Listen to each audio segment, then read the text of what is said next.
C'est l'intervention de toute une vie et l'engagement d'une caserne pour sauver Notre-Dame. Ce lundi soir à 18h57, les pompiers du 5e arrondissement de Paris sont les premiers sur les lieux.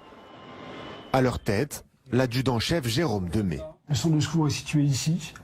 Notre-Dame est située ici. Lorsqu'on a vu donc la fumée dans la rue, alors qu'on est quand même un petit peu loin, forcément je me suis dit que ça brûlait.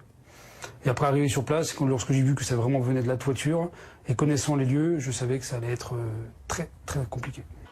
Des escaliers en colimaçon, un manque de lumière, les pompiers peinent à avancer, malgré les renforts qui arrivent. Peu avant 20h, un bruit sourd les inquiète.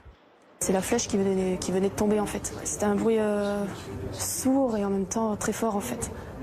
C'était indescriptible. C'est pour ça qu'après on a reçu l'ordre d'évacuer d'urgence la cathédrale. Un sauvetage hors norme qui depuis leur vaut l'admiration des Parisiens. De nombreux cadeaux, des chocolats, des gâteaux, des fleurs, pas mal de mots aussi, des cartes postales, des mots gentils. On a eu ce beau livre aussi qui nous a été offert avec une particularité donc mis par la personne qui nous l'a offert en marquant votre Notre-Dame.